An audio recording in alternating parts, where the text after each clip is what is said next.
sur la question du recyclage, Joseph Deller, vous avez raison de poser cette question. Moi-même, en juin 2021, j'étais à Goma lorsque le président Kagame est arrivé, après que le président Tshisekedi ait visité Gisenyi. Souvenez-vous, dans les conséquences de l'éruption du Nyiragongo. Dans les troupes qui sont venues en avance, un de nos généraux qui connaissait bien les dossiers a reconnu certains éléments qui étaient des FDLR, qui ont été recyclés, qui ont été mis à la sécurité du président rwandais. Certains d'entre eux, nous le savons que stratégiquement, le Rwanda recrée à volonté des FDLR parce que la vraie motivation de la guerre, sous prétexte de la sécurité, c'est de suivre les zones économiques.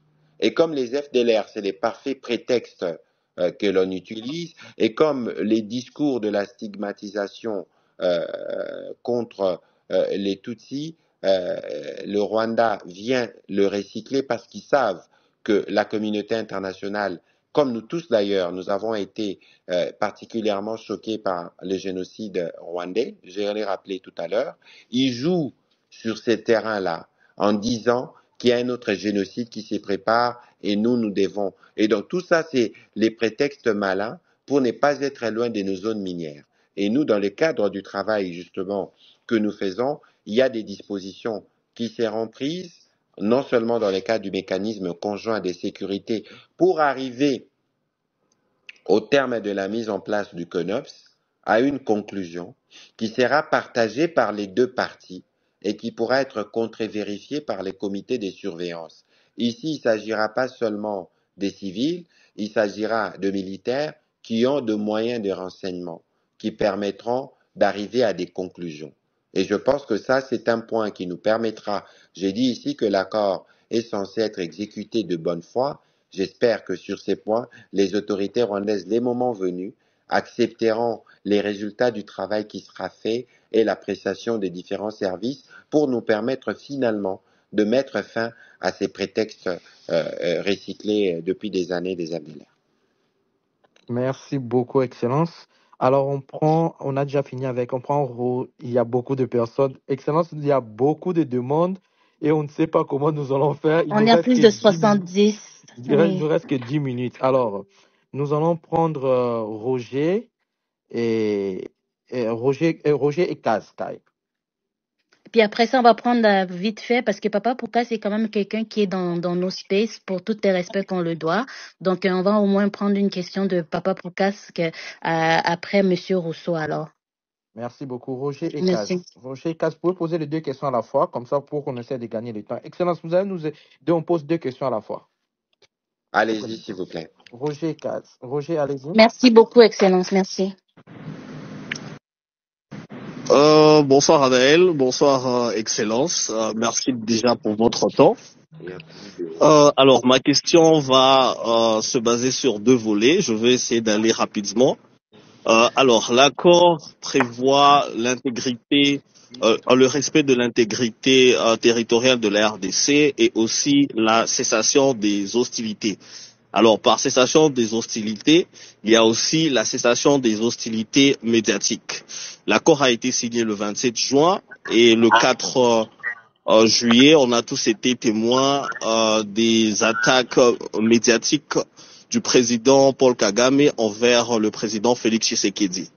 Alors, Excellence, quelles sont les garanties que cet accord prévoit pour essayer de surveiller ce genre d'évolution? Et le deuxième volet, c'est selon les derniers rapports, le M23 est encore en train de s'armer avec l'aide des RDF.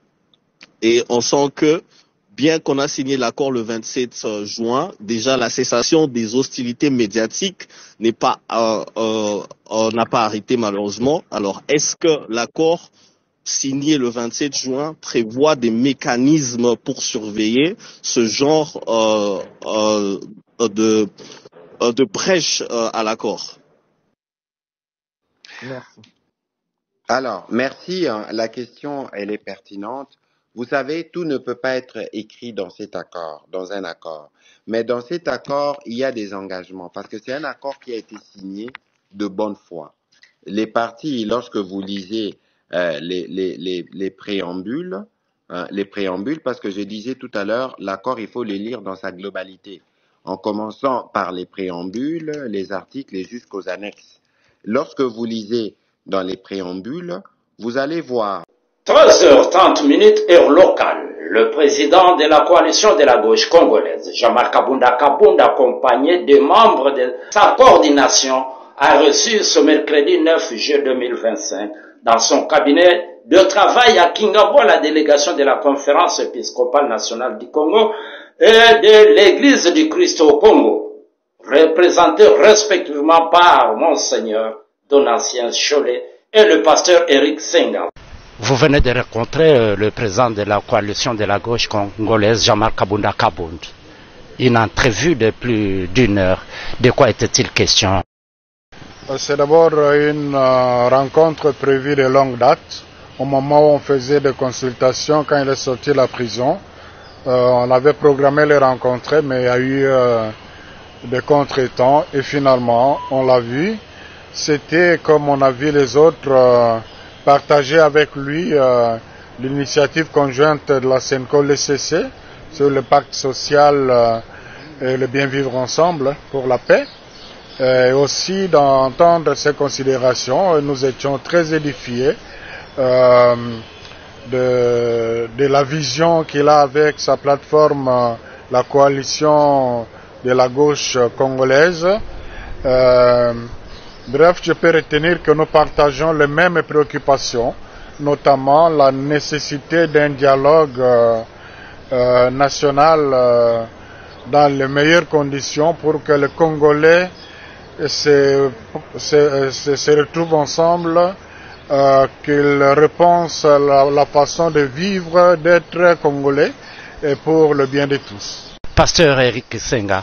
Disons que nous avons eu l'occasion de passer en revue les trois questions majeures, notamment l'intérêt qu'il y a à avoir ces dialogues dans ces contextes, avec le président Jean-Marc qui a brossé une lecture plus ou moins exhaustive sur les différents enjeux autour de cette crise et qui finalement tombe d'accord avec nous sur le fait que ces dialogues restent la voie royale si nous voulons encore garder ce pays à l'état initial, donc à l'état initial en tant qu'État et nation, mais aussi si nous voulons donner des perspectives assez rassurantes pour notre devenir commun. Nous avons été beaucoup impressionnés parce que nous pourrions qualifier de changement de paradigme de l'homme lui-même. Vous savez que depuis sa sortie de la prison, nous ne l'avions pas rencontré. Et son discours nous a beaucoup édifiés. Et nous l'avons également encouragé de jouer son rôle, sa partition, par rapport à cette question épineuse de la cohésion nationale. Rappelons que la coalition de la gauche congolaise a vu le jour le 18 juin.